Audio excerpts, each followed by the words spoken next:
Is it gonna be upside down then? Because the recording's upside down.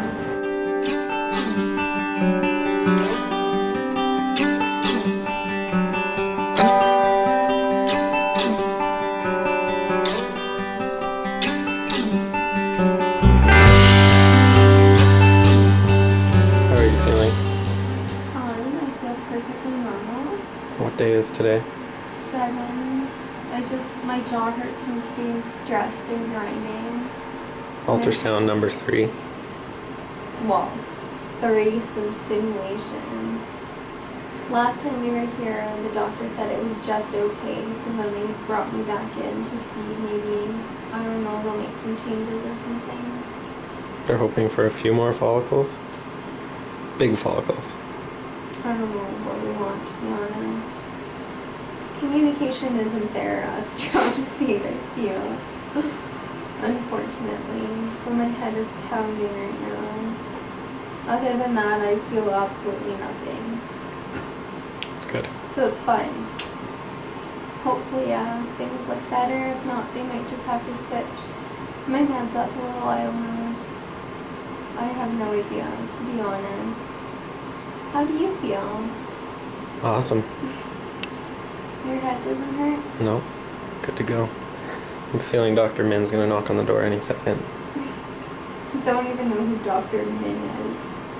But I bet you guys do. Because last time you said Dr. O'Keen, everyone was like, oh my gosh, I love Dr. O'Keen. I love him too, though. Anyways. Signing out. Hope you guys are well. And yeah.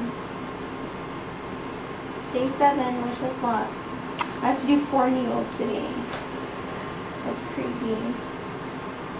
One of them they say hurts pretty bad, but it doesn't. I think the other one hurts worse. It hurts like 10 minutes later. I don't know. So strange. Do you want to start clapping when the doctor comes in? See what he does. Why are we waiting so long? This is the longest we've ever waited. Well, I mean the whole process is waiting. So what happens is they come at 6:30, and then we have to take a number and we have to wait for 1 hour and then come back. And then wait like another 2 hours or so. And then come in here and wait like... Why are you laughing? Good thing those beds are comfortable you're laying in. Well, it's because I'm not feeling well in my head. I think the dentist needs to fix my mouth guard. And then so we just wait, and I've already done my blood, so we just do this and then talk to the nurse after.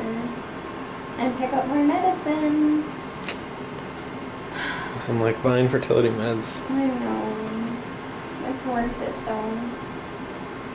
I'll try in Kijiji next time. See if we can find some cheap ones. Some used ones. Oh, that's so bad. This is Convey the Moment signing off.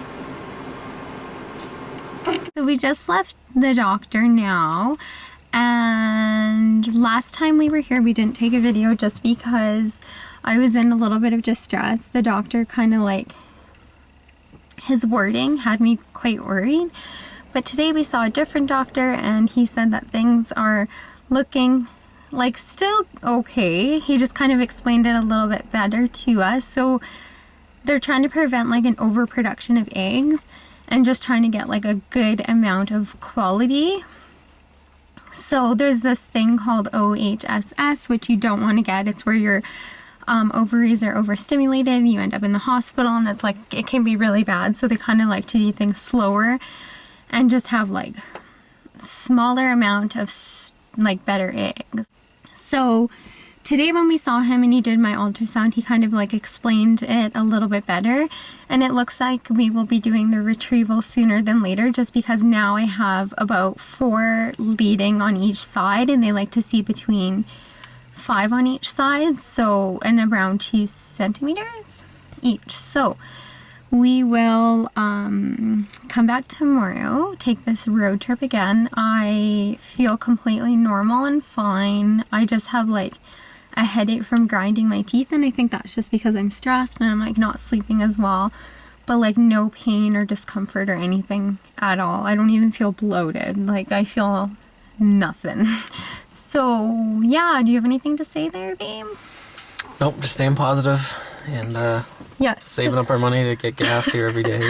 And The drive is a little bit far, and like obviously this is so expensive, but we're just grateful to be able to do it. And yeah, today I have to give myself 4 shots because the pharmacy isn't open, so I just have to use leftover from one of the needles. Kind of hard to explain. Maybe I'll actually film that to you. So I also might do a little explanation of like how IVF works. I'll do that really fast. So what happens is they start you off like baseline, make sure you're good to go, and then you'll start stimulation injections for anywhere between like 10 to 14 days.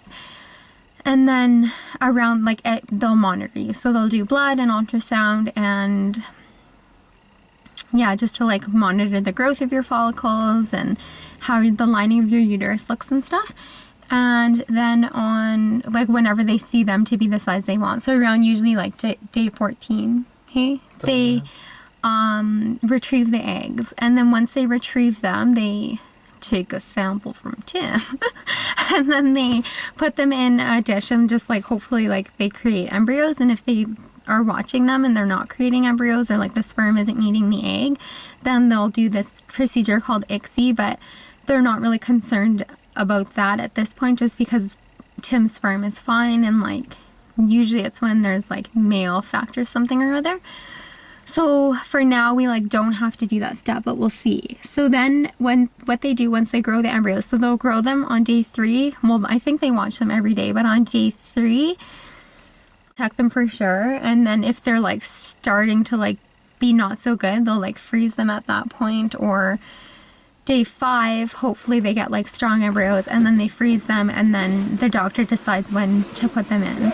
Sometimes people do fresh transfer, and I think that's dependent on your doctor and how your body's responding and doing. But at this point, we have no idea what's going to happen for us, and hopefully, like, we're just hopeful we create embryos and get like good eggs. And yeah, they keep saying you're so young, and it's like, people, what is young? Like, to me, young is like 16 years old. High school, you know, this doesn't feel young to me. So I don't know, we're both just super optimistic, and yeah, that is about all I have to say. And I am hoping that everyone else who's going through this is feeling as good as I do, because I've heard bad stories. So far everything's been super smooth. I know here in Canada we don't have to do IMs, which I can imagine would be so tough. I don't even know how you guys are doing that. I've like watched some of your videos and it actually makes my arm hair stand up. I can like give an IM just fine, but I don't know how I would do that to myself. It's crazy. So good for you guys. Yeah, other than that, we feel great, and our retrieval he hopes to see in a couple days. And again, like in Canada, they don't put us to sleep. I know a lot of you guys in the States told me that you're like put under for it, which I don't know, maybe it's because you had to give yourself IMs for so long. They kind of feel bad. I don't know, but we don't have to do that. I mean, we don't get the privilege of being put to sleep. I think it's too risky. I don't know. Maybe I'll start panicking and they'll be like, oh, we have no choice but to put her to sleep. But I hope you guys are feeling good and doing good, and yeah, stay in touch. I love you guys so much, and I'm so grateful. Tim just told me that people probably don't know what an IM means unless you're going through IVF or you are a nurse or a doctor or something of that sort. But an IM is an intramuscular injection. So what I've been doing in my stomach, that's subcutaneous. It's going into the subcutaneous tissue, but some girls have been needing to take needles that are like so big and putting them into their muscles.